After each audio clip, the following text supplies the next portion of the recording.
इस वीडियो में हम आपको बताएंगे रीजनिंग के 5 अति महत्वपूर्ण प्रश्न दोस्तों जो बार बार परीक्षाओं में पूछे जाते हैं। दोस्तों ये सारे प्रश्न सभी परीक्षाओं के लिए बहुत ही महत्वपूर्ण है। दोस्तों इन सभी प्रश्नों को सॉल्व करने के लिए इस वीडियो में आपको बहुत ही आसान ट्रिक भी बताऊंगा। तो आइए दोस्तों देखते हैं पहला प्रश्न। देखिएगा दोस्तों, पहला प्रश्न बहुत ही इंपॉर्टेंट टाइप का क्वेश्चन है और इस टाइप के प्रश्न हमेशा एग्जाम में पूछे जाते हैं। तो कैसे सॉल्व किया जाता है दोस्तों, क्वेश्चन को ध्यान से पढ़िएगा। क्वेश्चन है दोस्तों, एक विशिष्ट कोड भाषा में बैड BAD को 7 लिखा जाता है तथा SAP को 9 लिखा जाता है। इस कोड भाषा में बैन BAN को किस प्रकार लिखा जाएगा। दोस्तों ऐसे क्वेश्चन आए तो देखिएगा, सॉल्व करने से पहले आप करेंगे क्या, पहले दोस्तों देखिए यहां पे आपको देखना है ये BAD को 7 कैसे लिखा है, SAP को 9 कैसे लिखा है। जैसे यहां पे दोस्तों 7 लिखा है, जैसे यहां पे 9 लिखा है, उसी प्रकार से हम BAN को भी लिखेंगे। देखिए करना क्या है सॉल्व करने के लिए, देखिए हम कैसे देखेंगे 7 लिखा है, इसको हम करेंगे नंबरिंग। B दोस्तों कितने नंबर पे आता है, तो B 2 नंबर पे आता है। A कितने नंबर पे आता है, तो 1 नंबर पे आता है, यानी कि पहले नंबर पे आता है। और D दोस्तों कितने नंबर पे आता है, तो चौथे नंबर पे आता है। इसको आपस में जोड़िए, 2 1 3 3 1,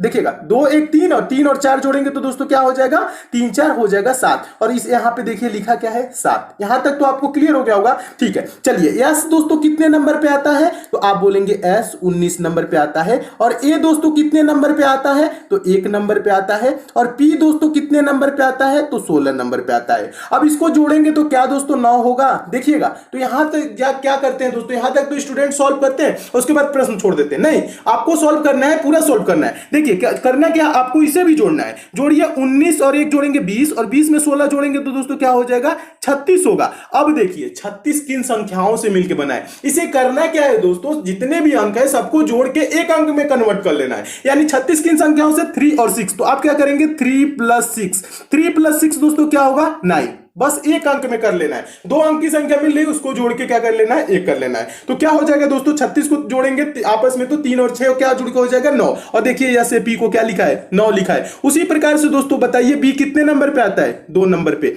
A कितने नंबर पे आता है, 1 नंबर पे। फिर क्या है दोस्तों N है, N कितने नंबर पे आता है, 14 नंबर पे। इसको आपस में जोड़िए, 2 1 3 और 3 में दोस्तों 14 जोड़ेंगे तो क्या होगा दोस्तों 17। अब इसका आंसर 17 नहीं होगा, इसे भी एक अंक में कन्वर्ट करना है। ठीक है, तो एक अंक में कैसे कन्वर्ट करेंगे, 17 किन संख्याओं से मिलकर बना है, 1 और 7। तो इसे क्या करेंगे 1 + 7 कर लेंगे। क्या हो जाएगा दोस्तों 1 + 7 8 हो जाएगा। क्या होगा 8। तो इसका आंसर क्या होगा दोस्तों 8 हो जाएगा। अब देखिए 8 किस ऑप्शन में है, तो देखेंगे ऑप्शन नंबर A में दिया हुआ है, तो आपका ऑप्शन नंबर A दोस्तों क्या हो जाएगा, सही हो जाएगा। तो मैं उम्मीद करता हूं दोस्तों आप इस प्रश्न को बहुत अच्छे तरीके से समझ गए होंगे और इस टाइप के क्वेश्चन आपके एग्जाम में आएगा तो आप अच्छे से सॉल्व कर लेंगे। चलिए, और देखिए सारे क्वेश्चन इंपॉर्टेंट है, इसलिए दोस्तों आप लास्ट तक जरूर देखिएगा। सारे क्वेश्चन का आंसर आपको बताना भी है, कमेंट करके बताना है कि आप कितने क्वेश्चन सही किए हैं, ये भी बताएंगे। ठीक है, आपको कितने क्वेश्चन सही आते हैं। ठीक है, चलिए नेक्स्ट क्वेश्चन देखिएगा। दूसरा क्वेश्चन भी काफी इंपॉर्टेंट है। देखिए ज्यादा कुछ नहीं करना है, इस टाइप के क्वेश्चन है तो बहुत सिंपल तरीका आपको बता रहा हूं। क्वेश्चन पढ़िएगा।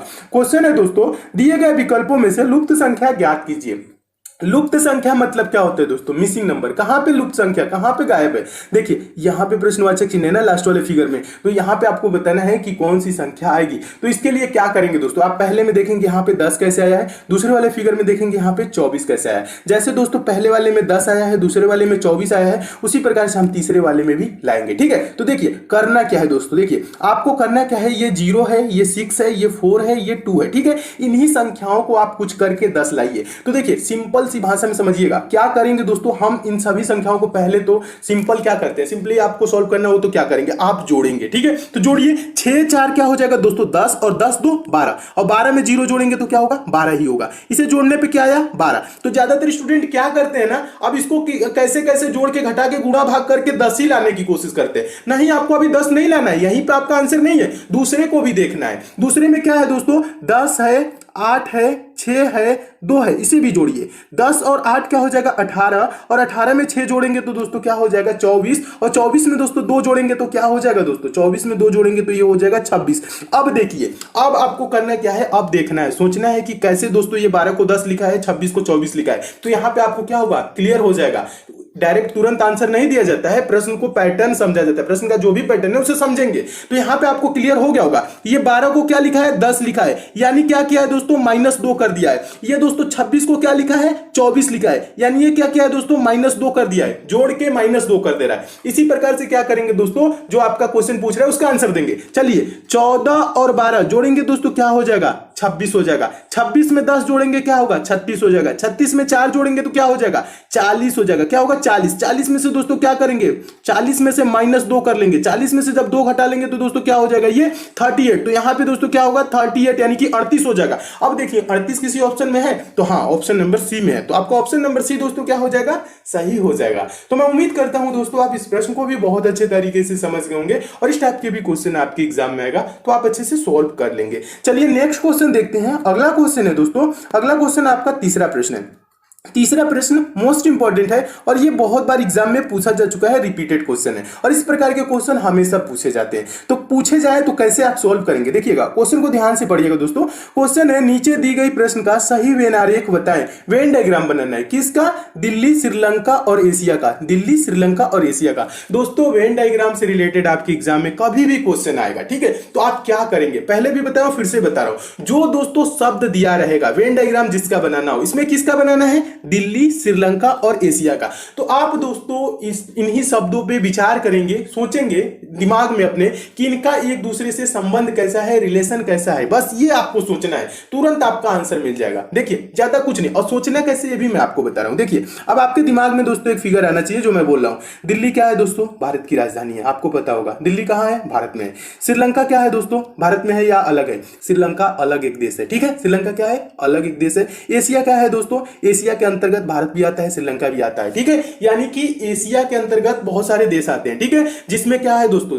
भारत यानी दिल्ली भी है, श्रीलंका भी है। तो अब आपको क्या करना है दोस्तों? देखिएगा अब आपको यहां पे ज्यादा कुछ नहीं करना है, एक सर्कल ड्रा करना है, यानी बनाना है दोस्तों किसका? ये हो गया किसका? एशिया का। एशिया में क्या आता है दोस्तों? भारत, और भारत में आता है दिल्ली, यानी दिल्ली भारत की राजधानी है। इसलिए क्या हो जाएगा? एशिया के अंतर्गत आ जाएगा दिल्ली, और क्या आ जाएगा? श्रीलंका क्या है? एशिया के अंतर्गत ही आता है। तो ये क्या हो जाएगा दोस्तों? ये हो जाएगा श्रीलंका। यानी इसका वेन डायग्राम किस टाइप से बनेगा? इस टाइप से बनेगा। अब देखिए इस टाइप से किस ऑप्शन में दिया हुआ है वेन डायग्राम, तो देखेंगे ऑप्शन नंबर बी में इस टाइप से दिया हुआ है, तो आपका ऑप्शन नंबर बी दोस्तों क्या हो जाएगा? सही हो जाएगा। तो मैं उम्मीद करता हूं दोस्तों आप इस प्रश्न को भी बहुत अच्छे तरीके से समझ गए होंगे और इस टाइप के भी क्वेश्चन आपके एग्जाम में आएगा तो आप अच्छे से सॉल्व कर लेंगे। चलिए नेक्स्ट क्वेश्चन देखते हैं। और एक चीज और बता दूं दोस्तों, आपको क्वेश्चन अच्छे लगते हैं, समझ में आते हैं तो वीडियो को जरूर लाइक किया करिए दोस्तों, शेयर भी जरूर किया करिए ज्यादा से ज्यादा, फेसबुक, व्हाट्सएप, टेलीग्राम, जितने भी दोस्तों आपके पास स्टडी ग्रुप हो। और एक चीज और बता दूं दोस्तों, मैं उन्हीं क्वेश्चन को कराता हूं जो क्वेश्चन आपके एग्जाम में पूछे जाते हैं, जो हमेशा रिपीट होते हैं। चलिए नेक्स्ट क्वेश्चन है दोस्तों, अगला क्वेश्चन है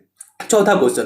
चौथा क्वेश्चन क्या है दोस्तों? ये मोस्ट इंपॉर्टेंट क्वेश्चन है, ये बहुत बार एग्जाम में पूछा जा चुका है और इसका आंसर दोस्तों क्या होता है ना, लगभग 90+ यानी 90 से ज्यादा परसेंटेज स्टूडेंट जो होते हैं ना, 90% लगभग समझ लीजिए गलत आंसर देते हैं। कहां पे गलती करते हैं मैं आपको बता रहा हूं, क्वेश्चन पढ़िएगा ध्यान से। देखिए क्वेश्चन है दोस्तों, एक स्त्री की ओर संकेत करते हुए रोहित ने कहा वह मेरे पिता की पत्नी के पुत्र की पुत्री, देखिएगा पुत्र की पुत्री की बहन है, वह स्त्री रोहित से किस प्रकार संबंधित है। देखिए ऐसे क्वेश्चन आता है तो एक लाइन में पढ़ के तुरंत आंसर नहीं दिया जाता है, इसको क्या किया जाता है दोस्तों, अपने से रिलेट करेंगे। कभी भी दोस्तों ब्लड रिलेशन वाला क्वेश्चन आएगा तो आप क्या करेंगे, अपने से रिलेट करेंगे। देखिए कैसे बता रहा हूं, देखिएगा क्वेश्चन थोड़ा सा समझिएगा एक बार। देखिए यहां पे क्वेश्चन ध्यान से समझिएगा, समझाने की कोशिश कर रहा हूं। क्वेश्चन है, एक स्त्री की ओर संकेत करते हुए रोहित ने कहा वह मेरे पिता की पत्नी के पुत्र की पुत्री की बहन है, वह स्त्री रोहित से किस प्रकार संबंधित है। अब देखिए यहां पे करना क्या है दोस्तों,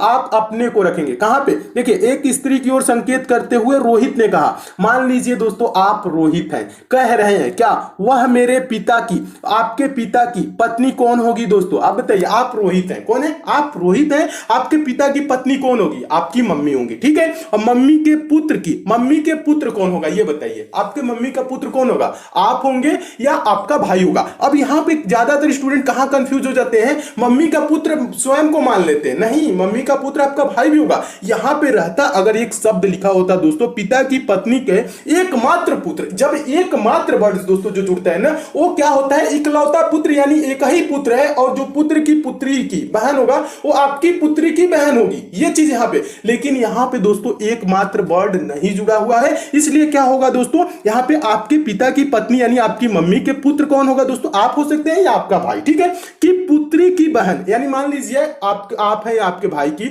पुत्री की दोस्तों बहन क्या लगेगी आपकी, ये चीज यहां पे करना है। वह स्त्री रोहित से किस प्रकार संबंधित है, तो यहां पे क्या करना है दोस्तों, यहां पे जो पुत्री है ना, पुत्री की बहन, जो पुत्री की बहन कह रहा है, तो आपके पुत्री की बहन हो सकती है या आपके भाई की पुत्री की बहन हो सकती है। तो यहां पे दोस्तों रिलेशन कैसा होगा रोहित से, ये बताना है, ठीक है। तो किस प्रकार का रिलेशन होगा, यानी वो स्त्री जो है, यानी कि जो पुत्री की बहन है, वो रोहित की क्या लगेगी, बताइए। यहां पे दो दोस्तों कंडीशन बन रहा है, या तो दोस्तों यहां पे रोहित स्वयं होगा तो क्या होगी दोस्तों, पुत्री हो जाएगी, देखिएगा, तो पुत्री होगी, और या रोहित का भाई का पुत्री की बहन हो तो क्या होगा दोस्तों, भतीजी होगी। तो इसका आंसर क्या होगा दोस्तों, पुत्री अथवा भतीजी, ऑप्शन नंबर इसका डी सही होगा। मैं उम्मीद कर रहा हूं दोस्तों ये चीज आप समझ रहे होंगे जो मैं समझाने की कोशिश कर रहा हूं, ठीक है, ये काफी इंपॉर्टेंट है। अगर जो दोस्तों यहां रहता एकमात्र पुत्र की पुत्री की बहन, यहां पे रहता एकमात्र वर्ड, तब आंसर क्या होता, ऑप्शन नंबर ए होता, लेकिन यहां पे एकमात्र वर्ड नहीं जुड़ा है, इसलिए क्या आंसर होगा,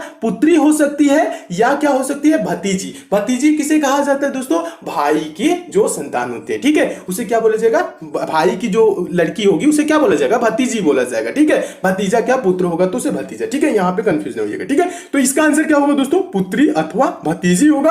और ज्यादातर स्टूडेंट क्या करते हैं दोस्तों, यहां पे डायरेक्ट आंसर करते हैं और अपने आप को मान के पुत्री आंसर देकर तुरंत आगे बढ़ जाते हैं, जो कि आंसर गलत हो जाता है, ठीक है। इसलिए प्रश्न को थोड़ा सा समझना है, आंसर क्या होगा, पुत्री अथवा भतीजी, ऑप्शन नंबर डी सही होगा। तो मैं उम्मीद करता हूं दोस्तों आप इस प्रश्न को बहुत अच्छे तरीके से समझ गए होंगे और इस टाइप के क्वेश्चन आपके एग्जाम में आएगा तो आप अच्छे से सॉल्व कर लेंगे। चलिए नेक्स्ट क्वेश्चन है दोस्तों, अगला क्वेश्चन है आपका पांचवा प्रश्न। पांचवा प्रश्न भी मोस्ट इंपॉर्टेंट क्वेश्चन है, और क्यों मोस्ट इंपॉर्टेंट क्वेश्चन है, ये भी रिपीटेड क्वेश्चन है, हमेशा ये प्रश्न पूछा जाता है और इस टाइप के हमेशा क्वेश्चन आते हैं। देखिए कैसे सॉल्व करना है, क्वेश्चन समझा रहा हूं, क्वेश्चन को पढ़िएगा दोस्तों। क्वेश्चन है, दिए गए विकल्पों में से संबंधित संख्या को चुनिए। संबंधित संख्या कहने का मतलब है दोस्तों, जिससे दोस्तों 3 का संबंध 30 से है, उसी प्रकार से दोस्तों 7 का संबंध किससे होगा, प्रश्नवाचक चिन्ह पे कौन सी संख्या आएगी ये आपको बताना है। तो देखिए यहां पे करना क्या है, कैसे सॉल्व करना है मैं समझा रहा हूं। देखिए आप करेंगे क्या दोस्तों, पहले आप देखेंगे 3 को 30 कैसे लिखा है, उसी प्रकार हम 7 को लिखेंगे। अगर जो दोस्तों मैं बोलूं यहां पे 3 गुने 10 कर दे तो 30 हो जाएगा, तो यहां पे भी वही करना होगा, 7 गुने 10 70। लेकिन देखिए 70 किसी ऑप्शन में है, नहीं है, जब नहीं है तो प्रश्न सॉल्व ऐसे नहीं होगा। अब देखिए प्रश्न को सॉल्व कैसे करना है। देखिए ये जो 3 है ना, हमें 3 को 30 बनाना है, कैसे बनाना है मैं आपको बता रहा हूं। यहां पे आपको क्या करना है दोस्तों, 3 का क्यूब कर दीजिए प्लस इसमें 3 जोड़ दीजिए। 3 का क्यूब क्या होगा दोस्तों, 3 गुने 3 गुने 3, यानी 3 3 29 27, और 27 में दोस्तों 3 जोड़ेंगे तो क्या हो जाएगा दोस्तों, ये 30 हो जाएगा। समझ में आया। यहां पे क्या किए दोस्तों, 3 का क्यूब कर दिए, यानी 3 का घन कर दीजिए, और 3 इसमें क्या कर दिए, जोड़ दिए, 30 हो गया। इसी प्रकार से दोस्तों आप क्या करेंगे, 7 का क्यूब प्लस क्या करेंगे 7। 7 का क्यूब का मतलब क्या होता है, 7 गुने 7 गुने 7, 7 7 49 343 होगा। क्या होगा दोस्तों, 343। और 343 में दोस्तों क्या करेंगे, ये 7 को जोड़ देंगे। इस 7 को जब जोड़ देंगे तो क्या होगा, 343 में 7 जोड़ देंगे तो यहां पे हो जाएगा 350। क्या होगा दोस्तों, 350। तो प्रश्नवाचक चिन्ह पे क्या आएगा दोस्तों, 350 होगा। 350 देखिए किस ऑप्शन में है, तो देखेंगे ऑप्शन नंबर डी में दिया हुआ है, तो आपको ऑप्शन नंबर डी दोस्तों क्या हो जाएगा, सही हो जाएगा। तो मैं उम्मीद करता हूं दोस्तों आप इस प्रश्न को भी बहुत अच्छे तरीके से समझ गए होंगे और इस टाइप के भी क्वेश्चन आपके एग्जाम में आएगा तो आप अच्छे से सॉल्व